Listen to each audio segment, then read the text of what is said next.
cantos que preparan nuestro corazón y nos ayudan a verle en medio de cualquier circunstancia de la vida. Y este es uno que nos recuerda que siempre Él está con nosotros a pesar de las dificultades.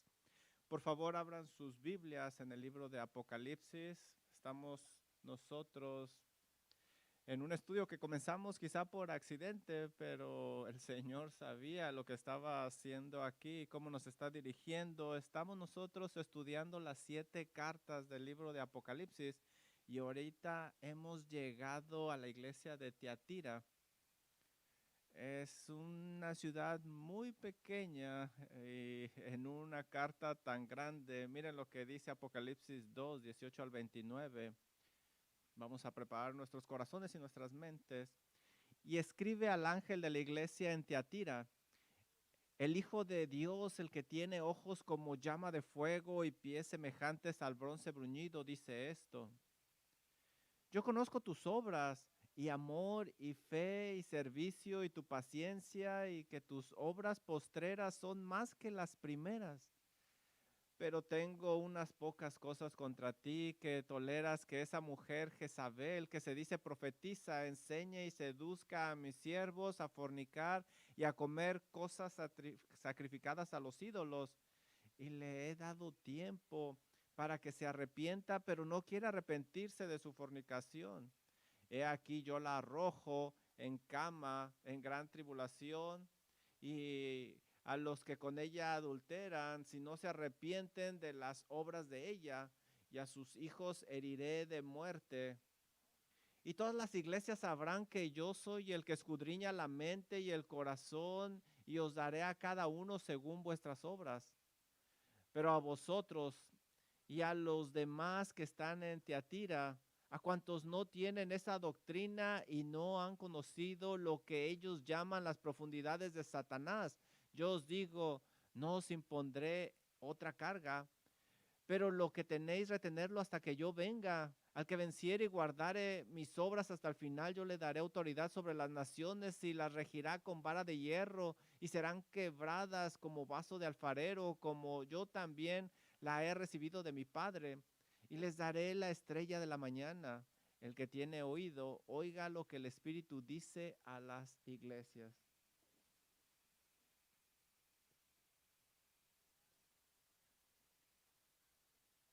Por mi parte, he estado en 6 iglesias, 4 en Lubbock, Texas, la tierra prometida, una en Sun Valley, California, Grace Community Church, y una que a lo mejor ustedes han escuchado de ella y la encontraron en esta mañana con un anuncio muy hermoso ahí al frente, Believers Fellowship.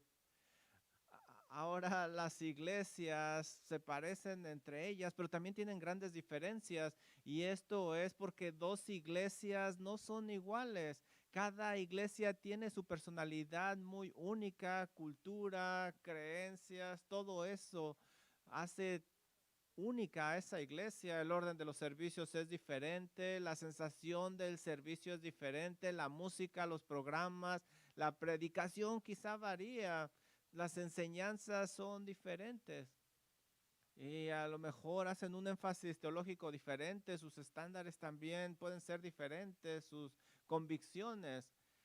Si tú visitas algunas iglesias, algunas te vas a sentir muy bienvenido, lleno de amor, y en otras iglesias vas a pasar desapercibido.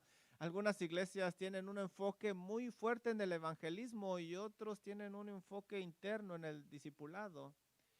Y pensando en esto, en cada iglesia que tú vayas aquí en San Antonio o allá en Australia, tú vas a notar un entorno diferente. Y por supuesto, en algún nivel esto es bueno porque Dios está salvando gente de cada ciudad, de toda nación, gente diferente. Y nosotros leemos aquí en el libro de Apocalipsis 7:9. Después de esto miré y he aquí una gran multitud de la cual nadie puede contar, de todas las naciones, tribus, pueblos, lenguas, que estaban delante del trono y en la presencia del Cordero, vestidos de ropas blancas y con palmas en las manos, y clamaban a gran voz diciendo: la salvación pertenece a nuestro Dios que está sentado en el trono y al Cordero. Todas esas gentes son de diferentes naciones. Algún día estarán en el cielo y ahorita están en diferentes iglesias alrededor del mundo. Aunque nosotros vemos algunas diferencias, Dios es un Dios de variedad y lo podemos apreciar nosotros también en su iglesia. Sin embargo, mientras haya algunas diferencias en la iglesia que agradan a Dios, hay otras que no lo agradan, como lo vemos nosotros en estas cartas. Y una de esas diferencias se puede ver en cómo cada iglesia maneja el pecado. Lamentablemente, las iglesias pueden adoptar un enfoque muy diferente al pecado. Algunas iglesias se vuelven legalistas, de tal manera que cuando algo huele a pecado, expulsan a a las personas, pero hay otras iglesias que no pueden oler el pecado aun cuando esté ahí enfrente de ellos. Y claro, no hay una iglesia perfecta porque las iglesias están llenas de gente imperfecta. Y aun cuando las personas son nuevas en Cristo, todavía no han alcanzado la perfección. El Señor todavía no ha separado toda esa maldad de ellos. Por eso cada iglesia es una mezcla de justicia y pecado de alguna manera. Y por eso se ha dicho que no hay una iglesia perfecta, y si hay una, no te unas a ella porque la vas a hacer imperfecta. Entonces, las iglesias del Señor nos permiten ver todo esto. No va a haber una iglesia perfecta, no busques una iglesia perfecta, pero lo que sí podemos esperar de una iglesia es que tome el pecado con la seriedad que Dios lo demanda bíblicamente. Y este es el reto. Esto no es fácil, porque todos nosotros traemos a este santuario diferentes luchas con el pecado, diferentes ideas, experiencias. Y de la misma manera, cuando se casan dos personas, cada parte lleva conflictos en esa relación y diferentes formas de solucionar las cosas, y todo eso genera fricciones. Y esto puede tornarse un desastre. Algunos buscan paz, algunos buscan relaciones, algunos, cuando hay alguna dificultad, tratan de resolver los problemas de cierta manera. Algunos ni siquiera pueden ver problemas que son enormes, aun cuando estén enfrente de ellos. No pueden encontrar el elefante en un cuarto, y otros ven en todos los lugares un gran problema. Y cuando yo leo un pasaje como este, es cómo es que esta iglesia llegó al punto que ellos toleraron el pecado así de grande y esta falsa enseñanza. ¿Qué fue lo que les permitió hacerse de la vista gorda a este nivel de inmoralidad? ¿Cuál fue la excusa que les impidió exponer ese pecado y tratar con él bíblicamente? ¿Por qué no siguieron la dirección de la Biblia en cuestión de la disciplina? ¿Cómo es que una iglesia puede llegar a un punto de tolerar a Jezabel? O a lo mejor al nivel personal nos podemos preguntar, ¿cómo es que alguien dentro de la iglesia que escucha estas verdades puede llegar a ser como Jezabel? Estas son las preguntas que me gustaría explorar en esta mañana mientras nosotros nos introducimos en este pasaje. Vamos a ver cómo podemos evitar llegar a cometer ese tipo de errores. Yo tengo 4 mandamientos que encuentro aquí, los cuales debemos de poner atención para no llegar a ese punto como la iglesia de Tiatira. Y lo primero que te recomiendo es que recuerdes quién es Cristo. Recuerda quién es Cristo. Mira el versículo 18 de Apocalipsis 2. Y escribe al ángel de la iglesia en Tiatira, el Hijo de Dios, el que tiene ojos como llama de fuego y pies semejantes al bronce bruñido, dice esto. Aquellos que toleran el pecado en la iglesia primero deben comenzar a tener una visión falsa de quién es el Hijo de Dios. Aquí nosotros vemos que Cristo corrige esa visión con esta iglesia. Sí, Él es el amigo de pecadores, como lo leemos en la Biblia, pero eso no significa que Él tolera el pecado. Él es el amigo de pecadores que vienen a Él con un corazón arrepentido, roto. Pero aquellos que continúan en el pecado después de haber escuchado el evangelio y lo rechazan, no quieren arrepentirse, no pueden ver a Cristo como su amigo, al contrario, lo deben de ver como su enemigo, como el juez. Él es el Hijo de Dios como se presenta aquí y odia el pecado. Por eso Él vino a morir a la cruz. Para esta iglesia se les olvidó y comenzaron ellos a tolerar el pecado. Por eso aquí Jesús se introduce no como el Hijo del Hombre, sino como el Hijo de Dios. Y por supuesto lo hace para que esta iglesia pueda recordar a quién deben de adorar. Él es Dios. Y un día Él va a traer a todos a cuenta porque Él es un juez justo. Y Él se describe más adelante como el Hijo de Dios que tiene ojos como llama de fuego y pies como bronce bruñido.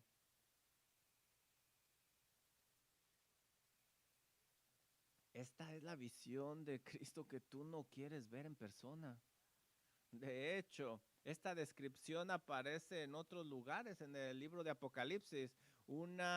Cuando empezamos el capítulo, describe al Señor Jesucristo y más adelante en Apocalipsis 19, cuando el Señor regresa como un guerrero victorioso que ha acabado con todos sus enemigos en Apocalipsis 19:12.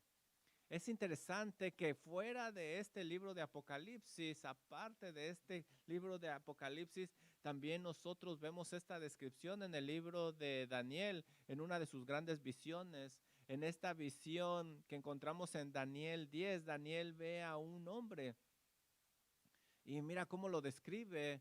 Dice cuyo rostro era como la apariencia de un relámpago y cuyos ojos eran como antorchas encendidas. Y obviamente Juan está viendo al mismo personaje. Lo que Daniel vio también era el Hijo de Dios, una preencarnación de Cristo Jesús. 2 versículos después en Daniel, él registra su reacción de esta visión. Daniel 10:8 dice, quedé pues yo solo y vi esta gran visión y no quedó fuerza en mí. Antes mi fuerza se cambió en desfallecimiento y no tuve vigor alguno. Pero oí el sonido de sus palabras y al oír el sonido de sus palabras casi sobre mi rostro en un profundo sueño con mi rostro en tierra. Así caí.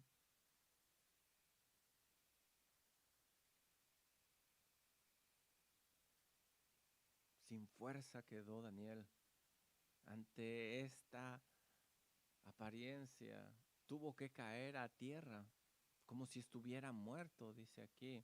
Por cierto, la reacción de Daniel es similar a la reacción de Juan. Lo leemos en Apocalipsis 1:17. Cuando lo vi, caí a sus pies como muerto. También Juan cayó como muerto, al igual que leímos nosotros en Daniel. Como muerto. ¿Sabes? Haríamos bien en recordar que nuestro Salvador también es el juez divino de todos.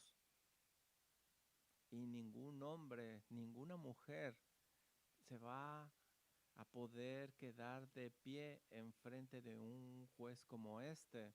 Ahora, a partir de tal descripción, a lo mejor tú pensarías que no hay nada bueno que decir de esta iglesia, pero sabes, no es el caso. El Señor Jesucristo dice en Apocalipsis 2:19, yo conozco tus obras y el amor Mira lo que está diciendo acerca de esta iglesia. No todo es malo. De hecho, hay muchas cosas buenas. Dice, yo conozco tus obras y amor y fe y servicio y tu paciencia y que tus obras postreras son más que las primeras. Ahora vemos a esta iglesia que tiene grandes obras de servicio y está perseverando ante el mundo. Ahora estamos viendo nosotros que tiene amor también. Y esto es importante en el libro de Apocalipsis.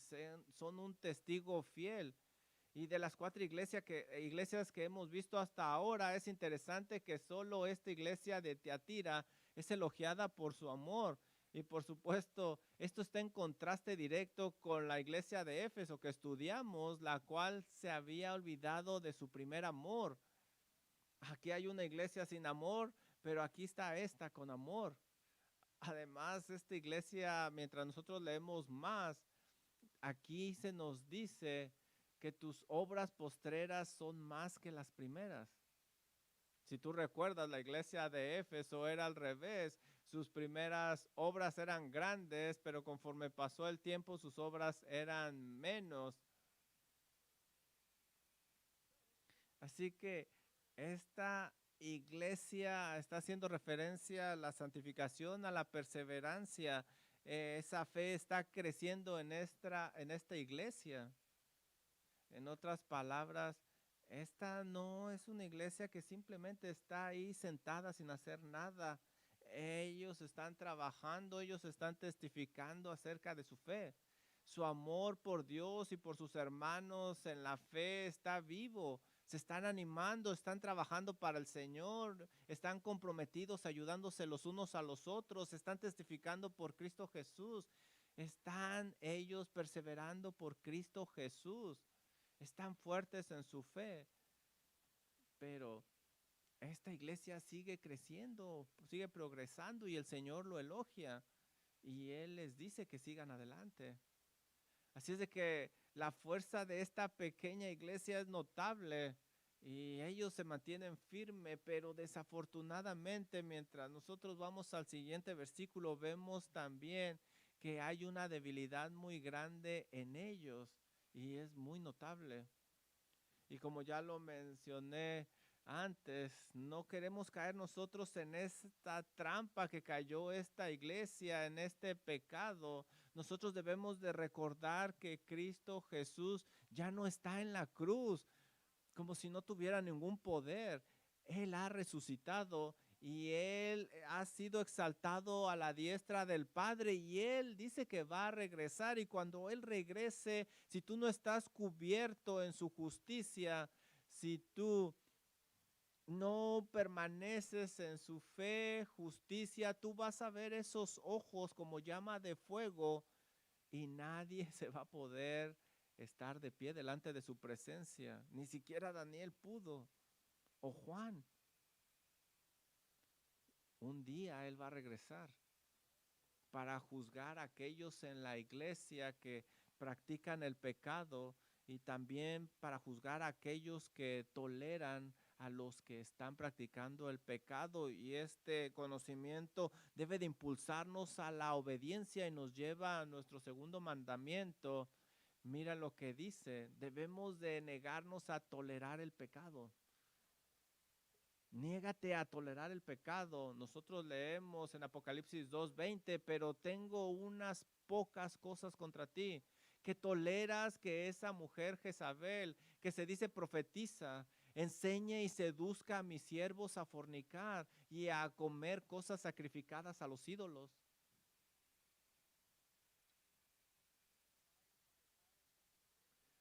De las muchas fortalezas de Tiatira, parece que Cristo también tenía algo contra ellos, y no es una pequeña queja, sino algo mayor.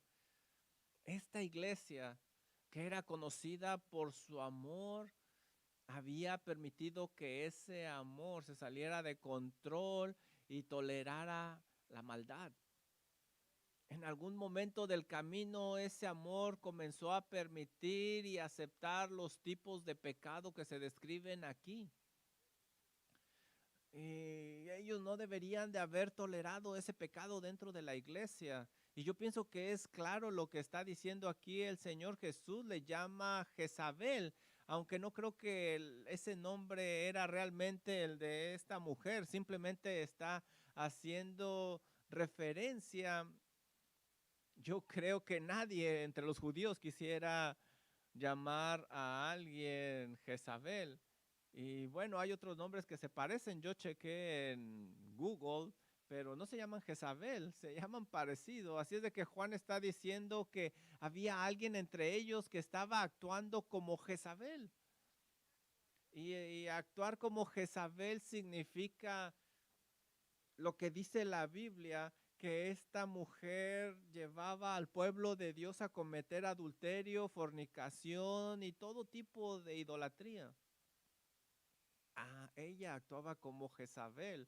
Nosotros sabemos que ella vivió en el reinado de Acab y que incitaba a Israel a la idolatría, a la inmoralidad a través del culto de Baal. Tú lo puedes encontrar en Primera de Reyes 6:31, 21, 25. Y esto es algo doloroso en la historia de Israel. De manera similar, quien quiera que fuese esta Jezabel de la iglesia de Tiatira estaba argumentando que estaba permitido cierto grado de prácticas pecaminosas. Y dado que Cristo dice más tarde que le dio tiempo para arrepentirse, probablemente podemos suponer que toleraron que este pecado durara mucho tiempo. Dios esperó pacientemente, esperando a que se arrepintieran, pero ellos no se arrepintieron de esa inmoralidad, de esa idolatría y de la enseñanza que se había permitido. La pregunta aquí es, como ya hemos preguntado, ¿cómo es que esta iglesia de Tiatira, que es conocida por esa perseverancia, por ese amor, llegó hasta este punto? Obviamente el texto no nos lo dice, pero si nosotros vemos la ciudad, podemos suponer algunas cosas. Esta ciudad fue el centro económico de varios gremios comerciales grandes y muy prósperos en aquella época. De hecho, se dice que la ciudad tenía un hijo para casi cada oficio y la mayoría de las personas involucradas en la actividad económica de la ciudad pertenecía a alguno de estos gremios. Y aparentemente cada uno de esos gremios tenía una deidad, un ídolo, y se esperaba que los involucrados rindieran homenaje, adoraran a esa deidad pagana en las reuniones oficiales del gremio, que generalmente eran ocasiones festivas acompañadas de comportamiento inmoral. La disociación con tales gremios y prácticas sin duda habrían traído consecuencias y por lo tanto es fácil imaginar que la enseñanza de Jezabel podría haber ganado algunos seguidores, algunos cristianos cayeron en este modo de pensar.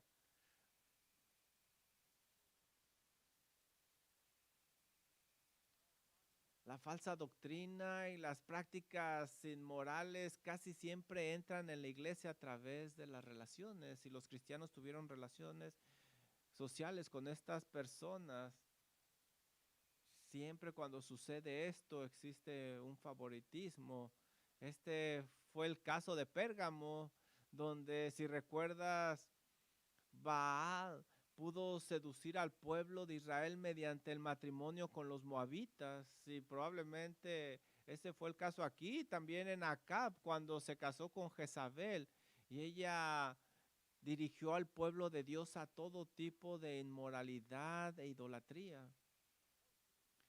Estas cosas suceden a través de relaciones con las personas y las relaciones son puertas fáciles que entran a tu vida y cuando tú abres estas puertas puedes caer en tentación, en una forma de pensar muy diferente. Ciertamente, en mi tiempo como pastor de jóvenes, una de las excusas que ponía el joven muy seguido es que si ellos se entregaban a Cristo Jesús, iban a dejarlo sus amigos. Tristemente, también descubrí que una de las razones comunes de que una persona decide dejar el camino del cristianismo es a través de un grupo nuevo de amigos. Y me imagino que una de las razones por las que esta Jezabel se le permitió enseñar y practicar en la iglesia de Tiatira sin temor a alguna disciplina, simplemente es que había algunos en el liderazgo de la iglesia que tenían un tipo de relación con ella. Y siendo este el caso, era más fácil tolerar su pecado que sacudir el barco para que cayera. Por supuesto, las relaciones son una parte natural de la vida. Y en la iglesia se supone que debemos de tener relaciones entre los hermanos, pero también dentro y fuera de la iglesia debemos de tener cuidado, especialmente si descubrimos que alguien está en pecado. Debemos de tener cuidado. El Señor Jesucristo es el que ordena esto y debemos de obedecerlo. Así que Teatira tuvo una relación con Jezabel y aunque claramente estaba fuera de lugar, parece que por alguna razón les resultó más fácil tolerar este comportamiento para su beneficio. Es interesante que mientras nosotros leemos este pasaje vemos la palabra tolerar, que es una palabra clave. En el griego es la misma palabra para perdonar. Entonces lo que el Señor está diciendo aquí es que ellos estaban siendo muy indulgentes, estaban usando un término incorrecto para perdonar. Perdonar no es tolerar.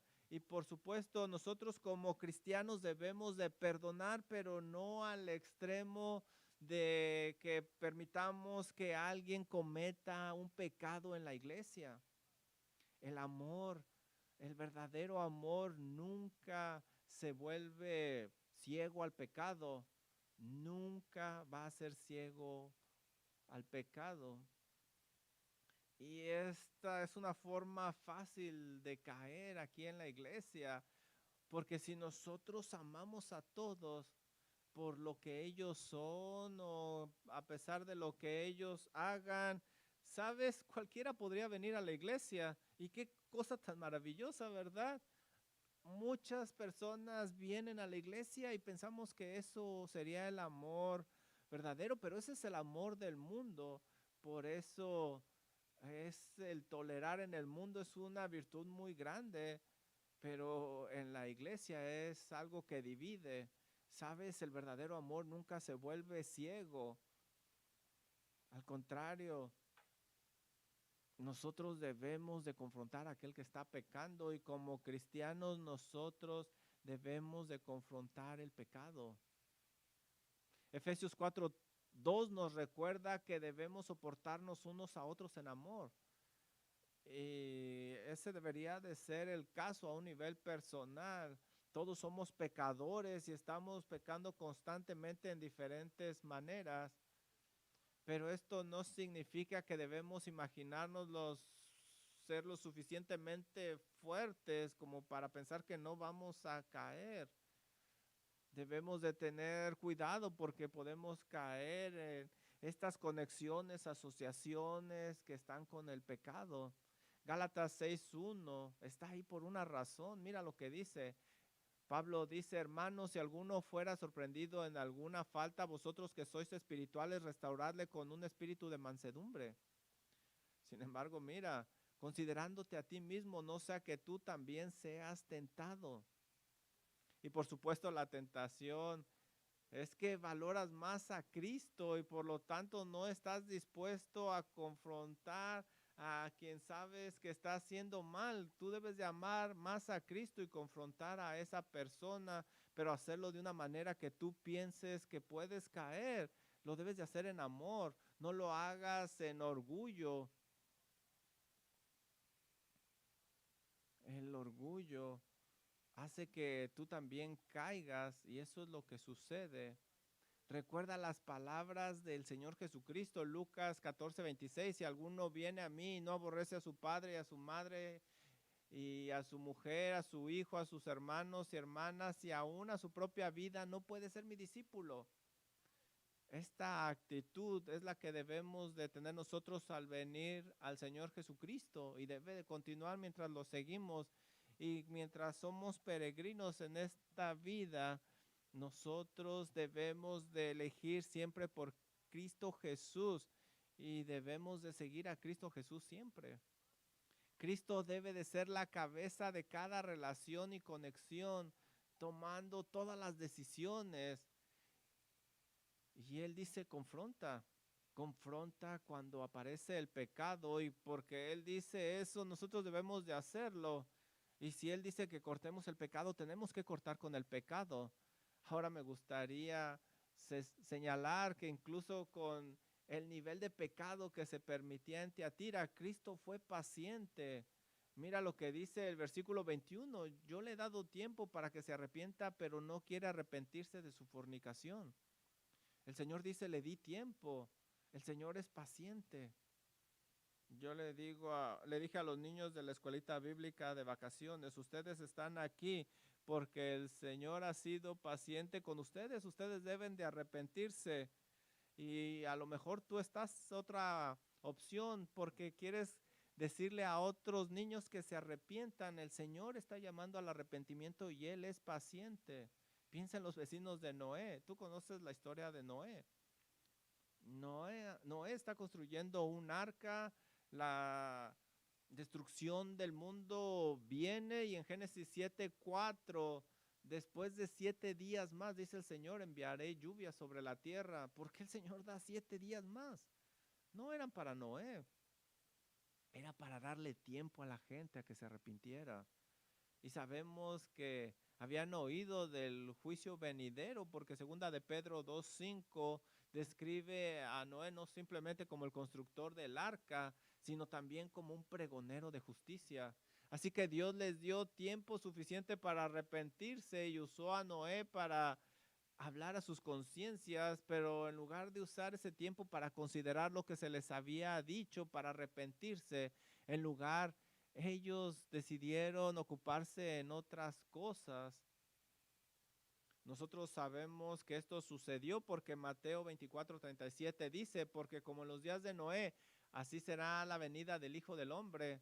Porque como en aquellos días antes del diluvio, ¿qué estaban haciendo en ese periodo de tiempo de 7 días? Estaban comiendo, bebiendo, casándose y dándose en matrimonio hasta el día en que Noé entró en el arca. Y no se dieron cuenta hasta que vino el diluvio y se los llevó a todos. Así será la venida del Hijo del Hombre.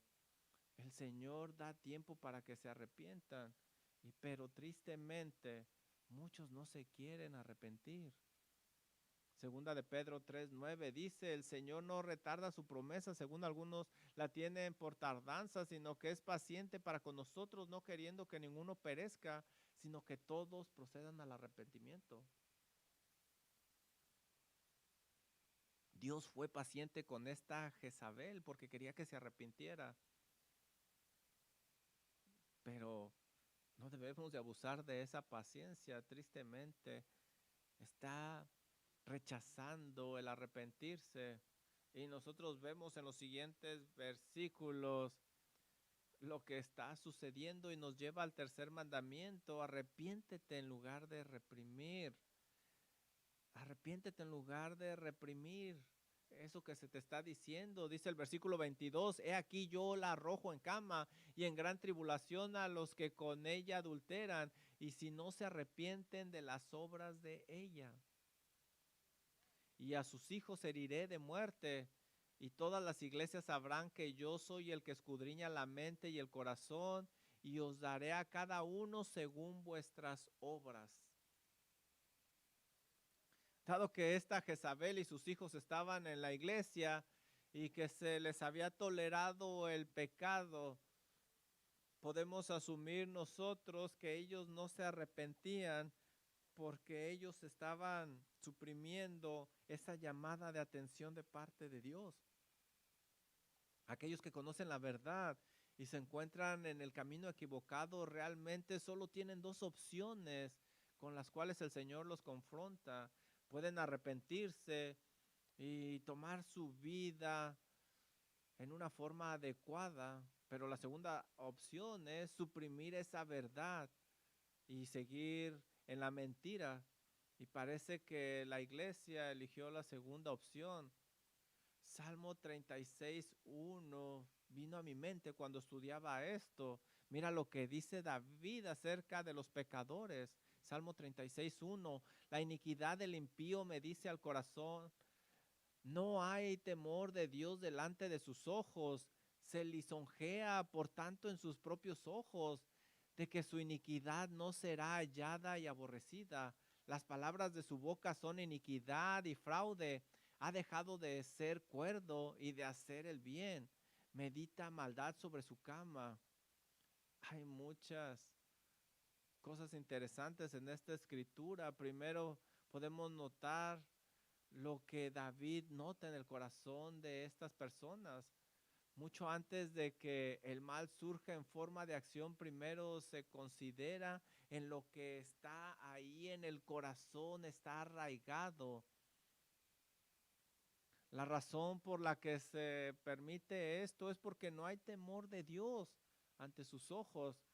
Dios está ausente de su mente, se ha alejado y en ese estado ellos pueden disfrutar la maldad, pueden disfrutar el pecado, se engañan ellos mismos pensando que Dios nunca les va a llamar a cuentas. Aunque la conciencia les recuerda la verdad, ellos reprimen esa conciencia. Eso es lo que David dice en Eclesiastés 12:14, porque Dios traerá toda obra a juicio con todo secreto, sea buena o mala.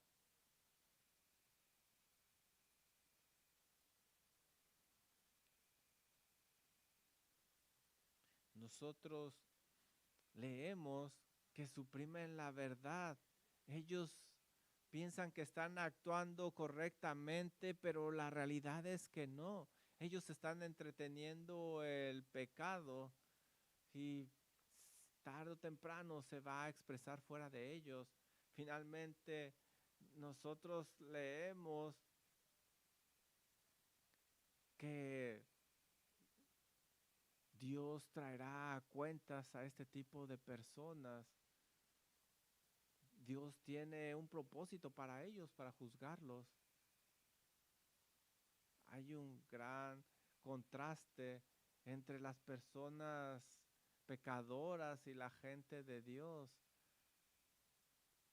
Ellos usan unos argumentos engañosos, mientras que los hijos de Dios usan argumentos bíblicos. Aquellos pecadores convierten la sabiduría en obscuridad y no confiesan su pecado, mientras que el cristiano trae el pecado a la luz y se arrepiente. ¿Sabes? Ellos piensan el pecado en sus camas, mientras que el creyente busca no pecar contra Dios. Ellos a puerta cerrada planean hacer cosas malas, mientras que el creyente a la luz busca hacer lo que agrada a Dios. Ellos, los pecadores, se entretienen el pecado. Me imagino que así Jezabel llegó con estas personas. Así se llegó a justificar el pecado. Ellos se negaron a arrepentirse y eso va a tener un costo. Dice Apocalipsis 2:22, aquí yo la arrojo en cama y en gran tribulación a los que con ella adulteran, si no se arrepienten de las obras de ellas. Si tú no trabajas con el pecado en la iglesia, el Señor va a comenzar a acabar con esa gente que tolera el pecado. Lo mismo es verdad para nosotros y para cualquier iglesia que usa estos argumentos falsos, que está suprimiendo la verdad, que entretienen el pecado y que no llaman al arrepentimiento. 2 minutos tengo para terminar. Hay mucho que decir, pero tengo 2 puntos más. Permanece fiel a lo que tienes. Permanece fiel en esa verdad. Mira lo que es el versículo 24, pero a vosotros y a los demás que están en Teatira, a cuanto no tienen esa doctrina y no han conocido lo que ellos llaman profundidades de Satanás, yo os digo, no os impondré otra carga. Aquí vemos nosotros que hay otro grupo que no está tolerando el pecado. Ellos no tienen la doctrina de Jezabel, no la están siguiendo. Aquí dice que a ellos no les va a hacer nada. Esto siempre ha sido el caso. El Señor no les va a poner ninguna carga. Nosotros vemos en Hechos 15:28, me ha parecido bien no imponerlos una carga mayor que estos elementos esenciales, abstenerse de cosas sacrificadas a los ídolos y de fornicación. Ellos se mantuvieron firmes en esa enseñanza apostólica para agradar a Dios. Hubo un grupo que no fue convencido por la enseñanza de Satanás.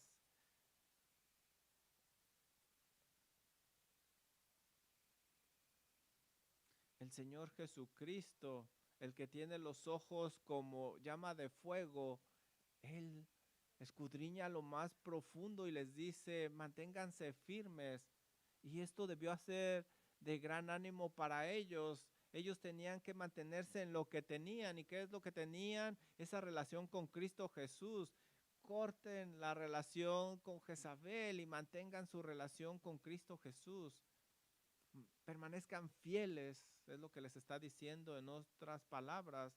Y el último punto es, corre con el premio en la mente. Y lo hemos visto en otras cartas. Mira lo que dice el versículo 26, al que venciere y guardare mis obras hasta el fin, yo le daré autoridad sobre las naciones y las regirá con vara de hierro y serán quebradas como vaso de alfarero, como yo también la he recibido de mi Padre.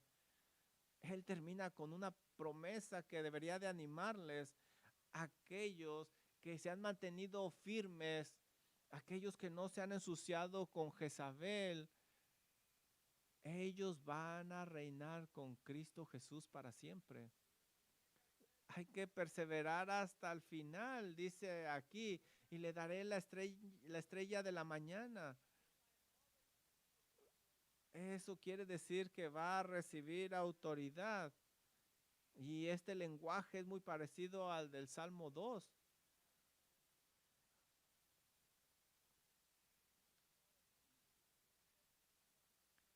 El Señor me dice, tú eres mi hijo, pídeme y te daré las naciones por heredar y las naciones por posesión. Y tú las regirás con vara de hierro. Por eso sean inteligentes reyes. Segunda de Timoteo también nos dice que si nosotros perseveramos también reinaremos con él. Qué pensamiento tan increíble nos está dando aquí. Uno de los niños en la escuelita bíblica vacaciones me dijo, ¿cómo es que nos llaman hijos de Dios? Jesús es el Hijo de Dios. ¿Cómo podemos estar al mismo nivel así como Cristo? Y la respuesta es, porque hemos sido puestos en Cristo Jesús, pero es mayor que esto, somos herederos con Él y vamos a reinar con Él si nosotros permanecemos fieles. Qué pensamiento tan increíble es este. Mira lo que dice el versículo 28, y le daré la estrella de la mañana, el que tiene oídos, oiga. ¿Qué es esta estrella de la mañana? Apocalipsis 21:16 dice, yo Jesús, yo soy el que desciende de David, la estrella de la mañana. ¿Qué es lo que vamos a recibir? A Cristo Jesús. Recibiremos a Cristo Jesús. Es el regalo más grande. Sabes, los regalos más grandes vienen en forma de relaciones. Mi regalo más grande ha sido mi esposa, mis hijos y ahora mi familia espiritual. Y esto es lo mismo para ti. No hay un regalo en la tierra que se compare a esa relación interna con Cristo Jesús.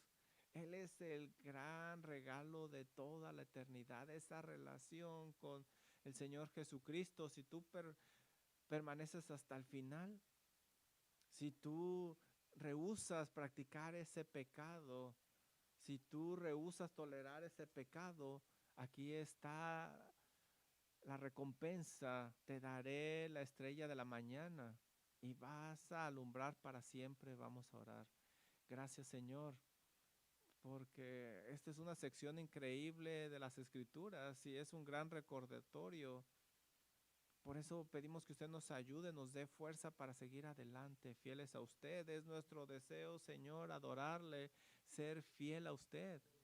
Por eso, Señor, usted ponga nuestro corazón cerca de su Hijo Cristo Jesús. Denos un gran discernimiento en todas nuestras relaciones personales con las personas. Señor, nosotros deseamos caminar fielmente con usted. Por favor, ayúdenos. Oramos en el nombre de su Hijo Jesús. Amén.